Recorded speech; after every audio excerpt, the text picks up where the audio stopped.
guys, thanks for visiting my channel.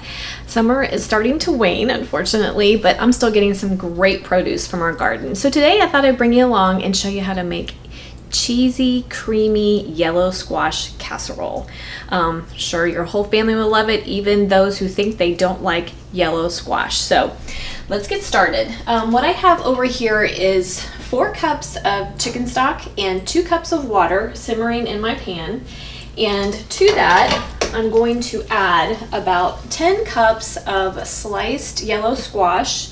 And I also have 1 large sweet onion. And I've sliced my squash in about 1/4 inch slices.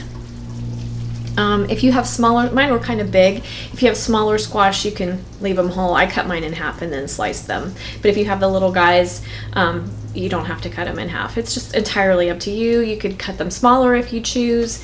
Also wanted to mention this recipe works great for zucchini.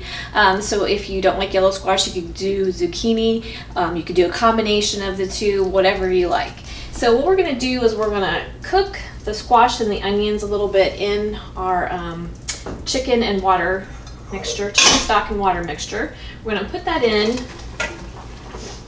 and we're gonna let that simmer for about 5 minutes. So while that's happening, we're gonna go ahead and make the rest of our filling. I have 4 ounces, a half a brick of cream cheese that I've softened in my bowl. And to that, we are going to add, get rid of that bowl. We're going to add about a 1/4 cup of mayo, real mayo, not Miracle Whip, real mayo, whichever brand you like. I love Hellmann's. So, and I'm just gonna eyeball it. You can measure if you prefer, but I'm gonna use about a 1/4 cup of mayo. And then we're gonna add about a half a cup of sour cream. I use full fat because I like the creaminess, but if you prefer low fat, go for it. So again, I'm just gonna eyeball it, and we're gonna do about a half a cup of sour cream.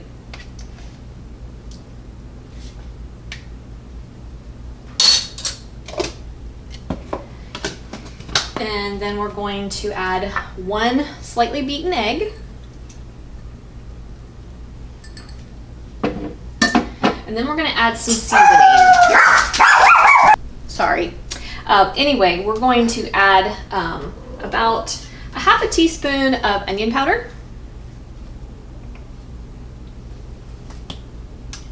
And a half a teaspoon of garlic powder.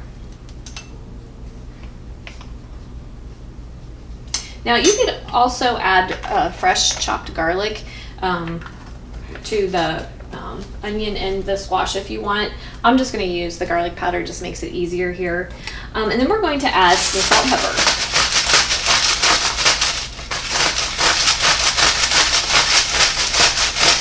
I'm going to add about a teaspoon of salt. This is to taste. I'm going to do about a teaspoon of each. A teaspoon of, I like my pink Himalayan salt, and then some freshly ground black pepper.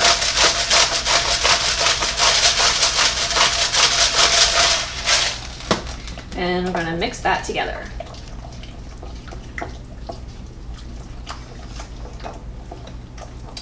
All right, we'll let that sit and for about 5 minutes while our squash is cooking, and I'll bring you back.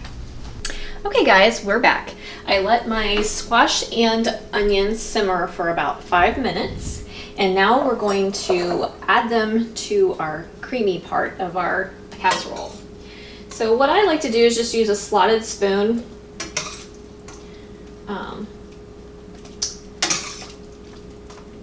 And get our squash and onions out of there.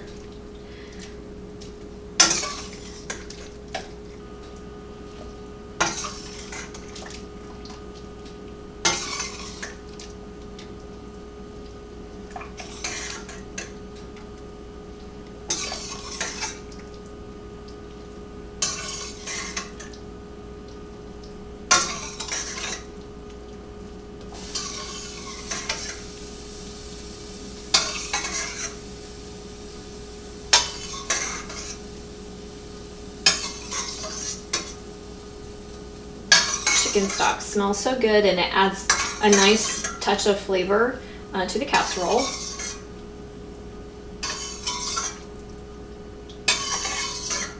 Okay, and then also what I like to do is I don't want my casserole to be dry. So I like to take about a half a cup of the chicken stock and add it here. So we're gonna mix that all together.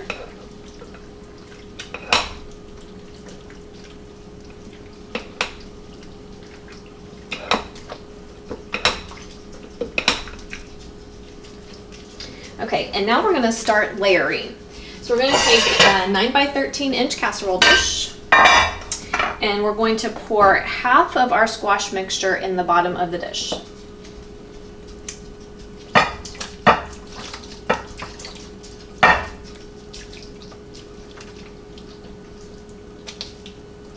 Spread it out there.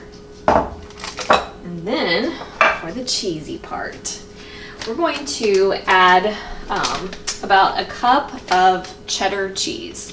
Now I love this combination. This is the 4-state cheddar. And I just realized most of these bags of cheese, so your pre-shredded cheese, have 2 cups in them. I just realized on the Sargento package as I was watching my squash simmer, 1 7/8 cup. What's up, Sargento? I don't know, I'll have to check Kraft and see if they've done the same thing, but anyway, you want approximately 2 cups of cheddar cheese. So we're going to take about half of that and sprinkle it on our squash.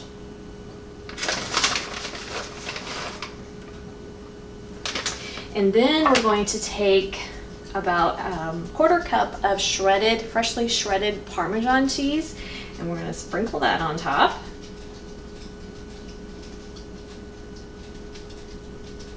Can never have too much cheese, right?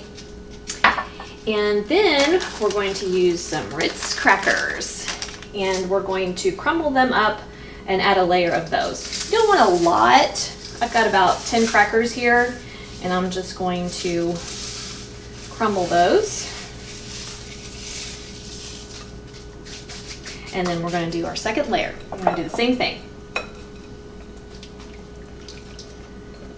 Squash.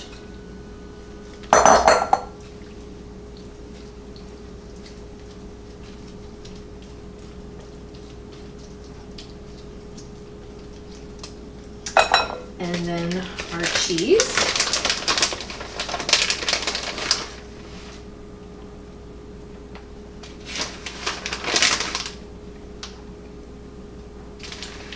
Smelling so good already.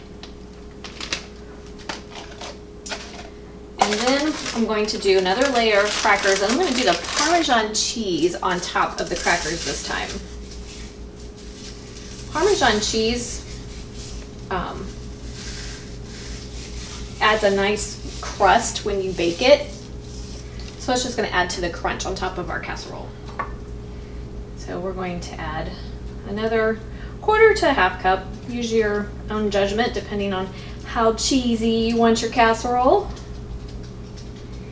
And then, because I'm a little extra and I like to make things pretty, I'm going to sprinkle it with some paprika.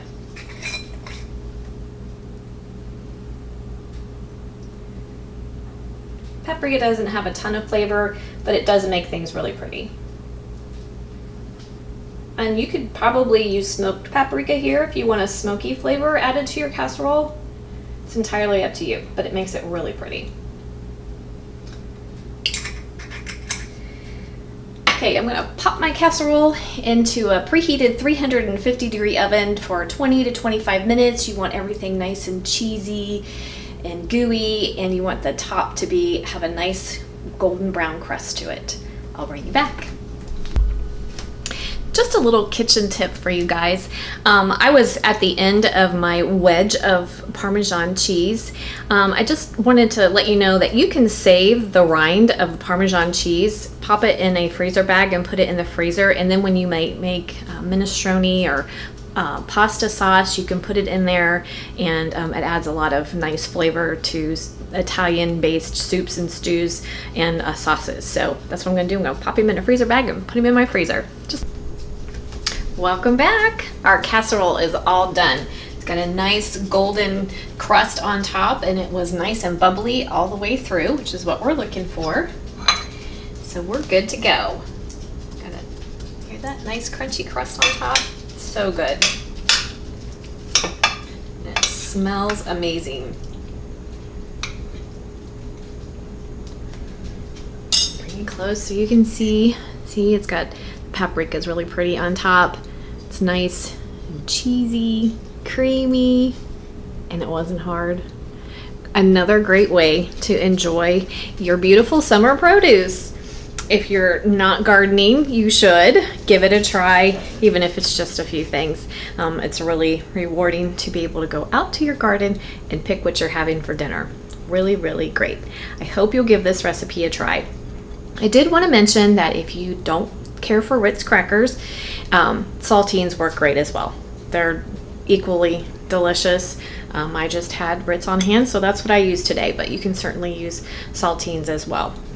If you have any questions or comments, leave them in the comment section.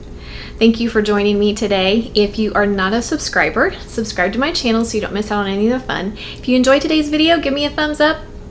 And join me next time for another recipe, or I've got some beauty things coming up that I want to do, and there are some other things that I have running through my head that I'm going to put on my channel, try to change things up a little bit so it's not always just about food. So anyway, thanks for joining me today, and I hope to see you next time. Have a great day.